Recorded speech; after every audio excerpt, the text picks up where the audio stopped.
Hi, so let's wrap up lesson three, where we are covering things like hard work and the kingdom of heaven. Um, so in week two, you read about Lou Gehrig, and he was praised for being just really hardworking.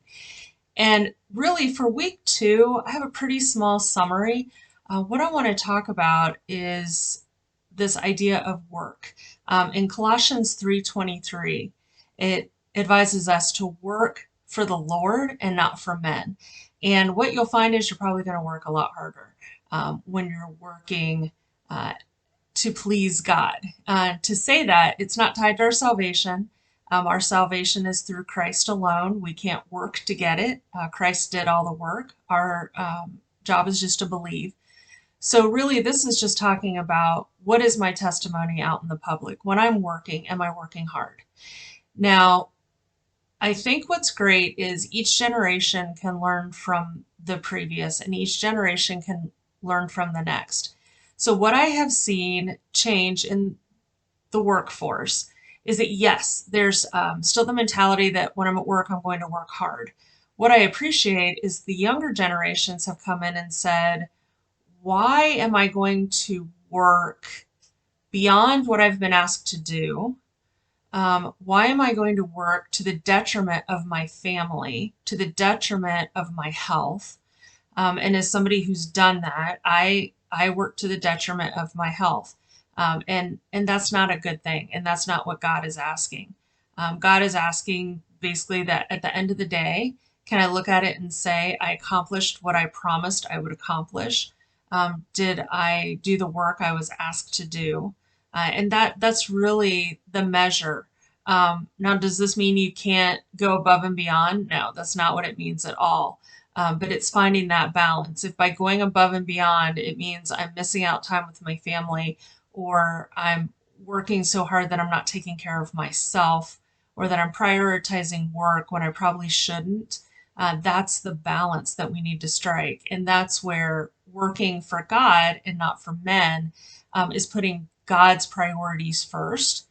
And again, like I said, keeping our promises. So that's just something I wanted to talk about. They didn't really cover that with the working hard, but I think it's important that you find that definition between you and God, and you'll be healthy and happy, and your family will appreciate it too. So that's really for week two. Week three, you read about the parable that Jesus talks about in Matthew 19:27 to 30, where there's a man that owns a vineyard and he goes out and hires people at different times during the day. But when they go to pay the people, those who worked an hour got the exact same amount as those that worked 12 hours. I think the important thing when you read this, and there's several things like this, the prodigal son, I look at it from the worldly view and I say, well, that's not fair.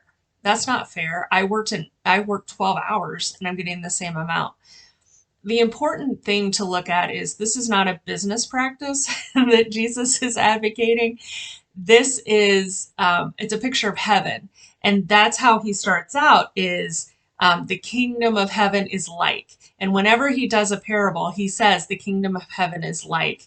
um, that's to say that this isn't a business practice. This is, I'm saying that this is what heaven's like. And if you read in I believe it's, no, you know, I gave the wrong reference before. So the parable is in Matthew 21 to 16. But if you read in Matthew 19:27 to 30, this is really what the parable points to, because Peter heard the parable and he's like, basically, what's in it for us that we gave up everything to follow you? And Jesus does say that, you know, those who give up family, possessions, everything in service to him will have rewards 100 times more. However, in heaven, there isn't really a ranking, there isn't a line. And he summarizes this with the first will be last and the last will be first.